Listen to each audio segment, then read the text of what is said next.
Taste the Daily. பொதுமக்களிடமிருந்து வாங்கும் மனுக்களில் கூட விளம்பரம் தேடும் நிர்வாகத்திறனற்ற பொம்மை முதலமைச்சருக்கு அதிமுக பொதுச் செயலாளர் கண்டனம். எதிர்க்கட்சி தலைவராக இருக்கும்போது பெட்டிகளை வைத்து பெற்ற கோரிக்கைகள் உண்மையாக தீர்க்கப்பட்டனவா என அதிமுக பொதுச் செயலாளர் கேள்வி.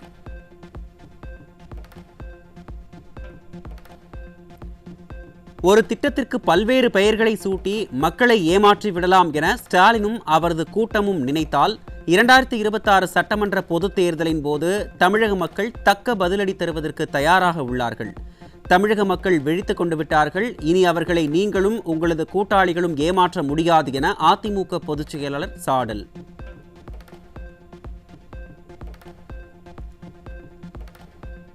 திருப்பூர் தெற்கு தொகுதி முன்னாள் அதிமுக எம்எல்ஏ குணசேகரன் இல்லத்திற்கு நேரில் சென்று அவரது திருவுருவப் படத்திற்கு அதிமுக பொதுச் செயலாளர் எடப்பாடி கே பழனிசாமி மலர் தூவி மரியாதை. முன்னாள் எம்எல்ஏ குணசேகரன் குடும்பத்திற்கு கழக பொதுச் செயலாளர் ஆறுதல் தெரிவித்த நிலையில் முன்னாள் அமைச்சர் SP வேலுமணி உள்ளிட்ட கழக நிர்வாகிகள் உடனிருந்தனர்.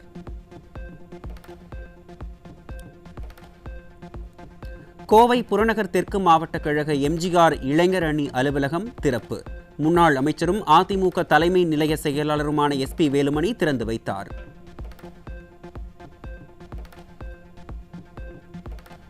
கோவையில் 70க்கும் மேற்பட்டோர் அதிமுகவில் இணைந்தனர். அதிமுக முன்னாள் அமைச்சரும் தலைமை நிலைய செயலாளருமான SP வேலுமணி முன்னிலையில் தங்களை அதிமுகவில் இணைத்துக் கொண்டனர்.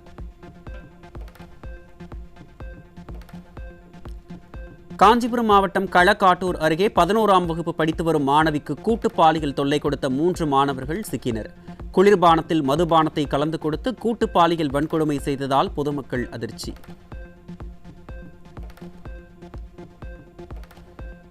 காஞ்சிபுரத்தில் 11ஆம் வகுப்பு படிக்கக்கூடிய பள்ளி மாணவி கூட்டு பாலியல் வன்கொடுமை செய்யப்பட்ட சம்பவத்தில் திமுக நிர்வாகியின் மகனை கைது செய்யாமல் மெத்தனமாக செயல்படும் விடியா அரசின் ஏவல் துறை ஆளுங்கட்சியைச் சேர்ந்தவரின் வாரிசு என்பதால் காவல்துறை கரிசனம் காட்டுகிறதா என்று பொதுமக்கள் கேள்வி.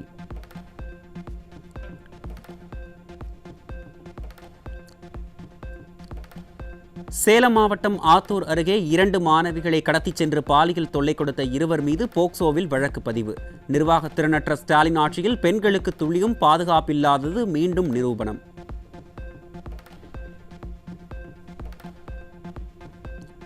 திண்டுக்கல் மாவட்டம் ஒட்டன்சத்திரம் அருகே 12ஆம் வகுப்பு படித்து வரும் மாணவிக்கு பாலியல் வன்கொடுமை அரங்கேறிய கொடூரம். குழந்தையை கொஞ்சுவதற்காக வீட்டுக்கு வந்த மாணவியை பாலியல் வன்கொடுமை செய்த நபர் மீது போக்சோவில் வழக்கு பதிவு.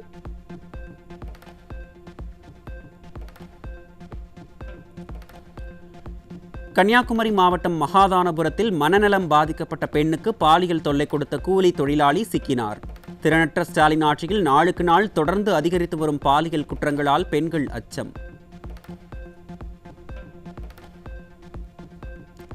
மயிலாடுதுறையில் பள்ளி வேனில் அழைத்துச் செல்லப்பட்ட 11ஆம் வகுப்பு மாணவிக்கு பாலியல் தொல்லை கொடுத்த வேன் ஓட்டுநர். ஸ்டாலினின் திமுக ஆட்சியில் பெண் பிள்ளைகளுக்கு பாதுகாப்பில்லா அவலம் தொடர்கதையாகி வருவதாக மக்கள் குற்றச்சாட்டு.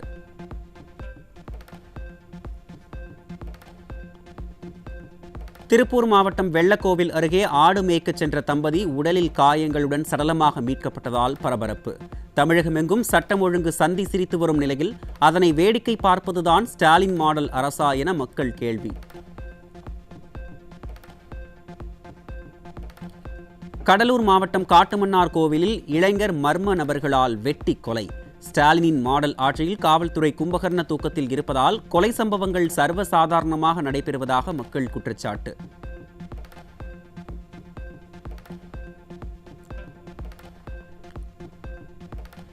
ராமநாதபுரம் மாவட்டம் ஏர்வாடியில் கட்டிட தொழிலாளி சரமாரியாக வெட்டி கொலை. ஸ்டாலினின் திமுக ஆட்சியில் காவல்துறை மீது சிறிதும் பயமில்லாததால் கொலை சம்பவம் சர்வசாதாரணமாக நடைபெறுவதாக மக்கள் குற்றச்சாட்டு.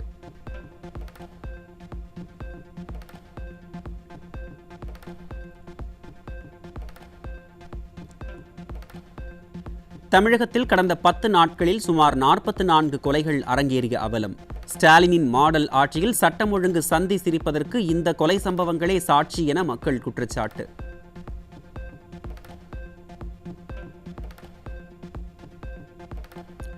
ராமநாதபுரம் மாவட்டம் ஏர்வாடி தர்கா முத்தரையர் நகரில் கட்டட தொழிலாளி கொடூரமாக வெட்டி கொலை செய்யப்பட்டதால் மக்கள் அதிர்ச்சி. விடியா ஸ்டாலின் ஆட்சியில் நாள்தோறும் கொலை என்பதன் அடுத்த முன்னேற்றமாக மணிக்கு ஒரு முறை கொலை என்ற அளவுக்கு கொலை சம்பவங்கள் அதிகரித்து உள்ளதாக மக்கள் குற்றச்சாட்டு.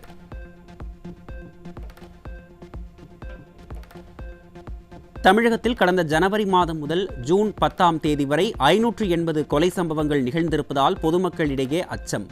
நிர்வாக திறனற்ற ஸ்டாலின் ஆட்சியில் கொலை, கொள்ளை, போதைப் பொருள் கடத்தல், பெண்களுக்கு எதிரான வன்கொடுமைகள் என குற்றங்களின் கூடாரமாக மாறிய தமிழகம்.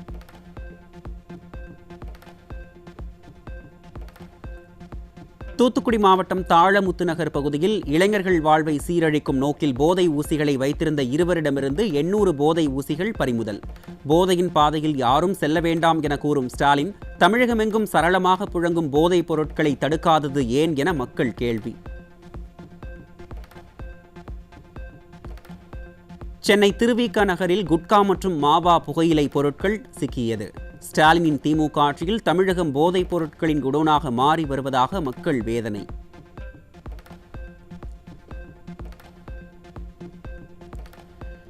சென்னை மாதவரம் அருகே பாதாள சாக்கடை பள்ளத்தில் விழுந்து தொழிலாளி உயிரிழப்பு.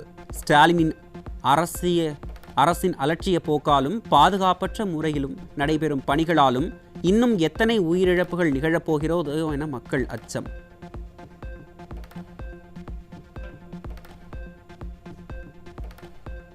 திண்டுக்கல் மாவட்டம் வேடசந்தூர் அருகே கோயில் திருவிழாவில் கம்பி மற்றும் கட்டைகளால் பொதுமக்களை தாக்கிய போதை இளைஞர்கள்.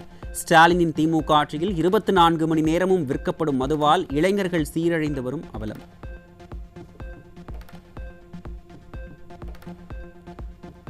விருதுநகரில் சாலையில் சென்ற தொழிலாளி மீது கஞ்சா போதையில் இளைஞர்கள் கொலைவெறி தாக்குதல் நடத்திய கொடூரம். ஸ்டாலினின் திமுக ஆட்சியில் நாளுக்கு நாள் அதிகரித்து வரும் போதைப் பொருட்களால் இளைஞர்கள் குற்ற சம்பவங்களில் ஈடுபட்டு வரும் அவலம்.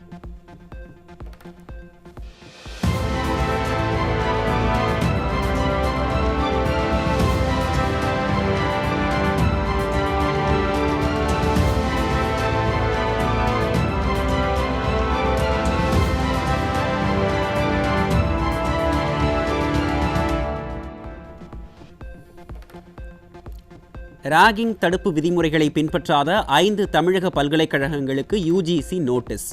5 பல்கலைக்கழகங்களும் 30 நாட்களுக்குள் விளக்கமளிக்க வேண்டும் என பல்கலைக்கழக மானியக் குழு கெடு.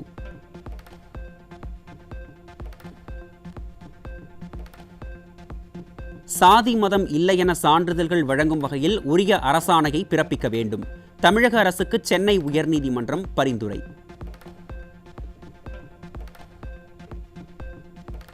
காவல் நிலையம் சென்ற தனது கணவனுக்கு மனநலம் பாதிக்கப்பட்டிருப்பதாக மனைவி வேதனை. மனநலம் பாதிக்கப்பட்ட நபருக்கு சிகிச்சை அளிக்க விடாமல் காவல்துறை அரசு மருத்துவமனையை மிரட்டுவதாக புகார்.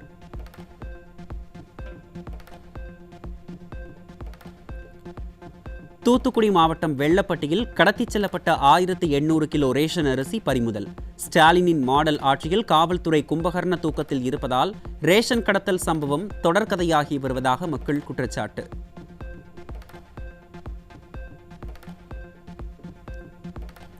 மயிலாடுதுறை மாவட்டத்தில் பெய்த மழை காரணமாக சுமார் 500 ஏக்கரில் பயிரிடப்பட்டிருந்த குறுவை பயிர்கள் நீரில் மூழ்கி சேதம். ஸ்டாலினின் மாடல் அரசு வடிகால் வாய்க்கால்களை தூர்வாராததே காரணம் என விவசாயிகள் வேதனை.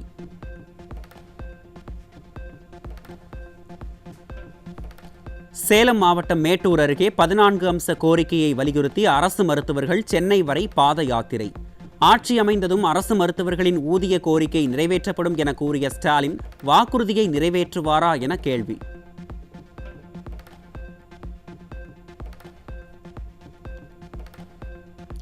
நீலகிரி மாவட்டம் உதகை நகராட்சிக்குட்பட்ட பகுதிகளில் திறந்து வைக்கப்பட்ட புதிய கழிப்பறைகளை இன்று வரை பொதுமக்களின் பயன்பாட்டிற்கு திறந்து வைக்கப்படாத அவலம்.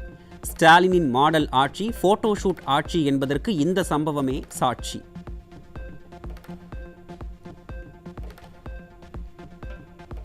கடலூர் மாவட்டம் பெண்ணாடம் அருகே வெள்ளாற்றில் திடீரென ஏற்பட்ட வெள்ளப்பெருக்கில் தரைப்பாலம் அடித்துச் செல்லப்பட்டதால் மக்கள் பல கிலோமீட்டர் தூரம் சுற்றிச் செல்ல வேண்டிய அவலம்.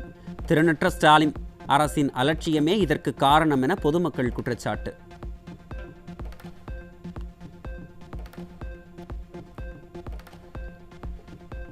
திருநெல்வேலி மாவட்டம் ரெட்டியார்பட்டியில் கியர் ராடு உடைந்து நடுவழியில் பழுதாகி நின்ற அரசு பேருந்தை மக்கள் தள்ளிச் செல்லும் அவலம். ஓட்டை உடைசல் பேருந்துகளை எப்போது மாற்றுவீர்கள் ஸ்டாலின் என மக்கள் கேள்வி.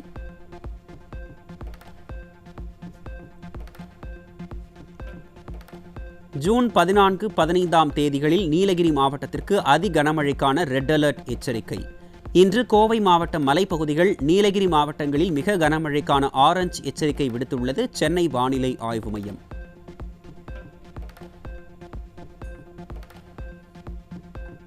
விழுப்புரம் மாவட்டம் திருவெண்ணைநல்லூர் அருகே கூத்தாண்டவர் கோயிலில் தேரோட்ட திருவிழா கோலாகலம்.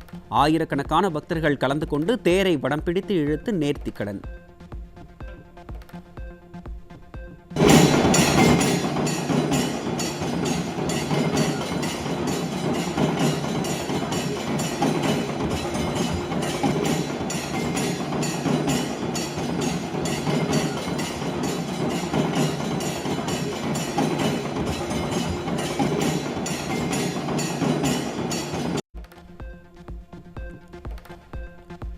நாகை மாவட்டம் வேதாரண்யம் அருகே தென்னம்புலத்தில் மழை மாரியம்மன் கோயிலில் களை கட்டிய திருத்தேரோட்ட விழா. பெண்கள் உள்ளிட்ட நூற்றுக்கணக்கான பக்தர்கள் வடம் பிடித்து இழுத்து நேர்த்திக்கடன் செலுத்தினர்.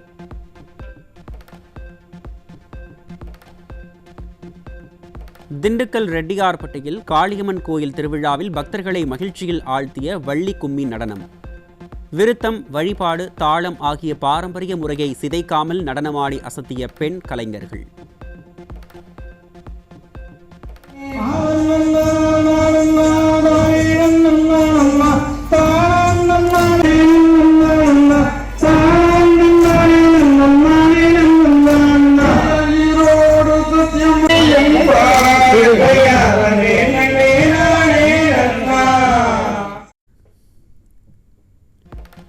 புதுக்கோட்டை மாவட்டம் ஆலங்குடி அருகே நெடுவாசல் நாடியம்மன் கோயிலில் களை கட்டிய வைர தேரோட்ட திருவிழா. அலங்கார மணிகள் சூடிய வெள்ளி குதிரைகள் ஆடிய நடனம் பக்தர்களை உற்சாகத்தில் ஆழ்த்தியது.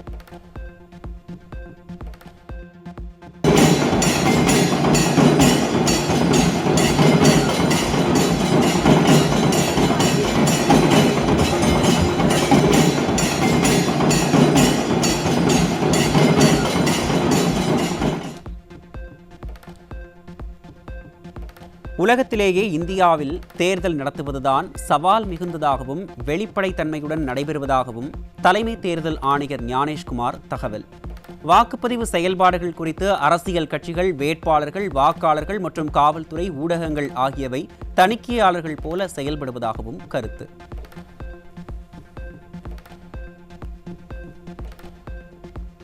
புதிய உருமாறிய கொரோனாவான XFG குறித்து கண்காணிப்புடன் இருப்பது அவசியம் என ICMR முன்னாள் தலைமை இயக்குனர் டாக்டர் பல்ராம் பார்கவா தகவல்.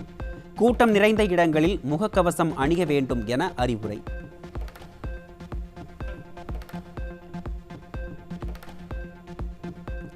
பிரான்சில் 15 வயதுக்குட்பட்ட சிறுவர்கள், சிறுமிகள் சமூக வலைதளத்தில் கணக்கு தொடங்கி பயன்படுத்துவதற்கு விரைவில் தடை விதிக்கப்படும் என அதிபர் இமானுவேல் மேக்ரான் அறிவிப்பு. சிறுவர்கள் தவறான பாதையில் செல்வதை தடுக்கும் நோக்கில் பிரான்ஸ் அரசு நடவடிக்கை.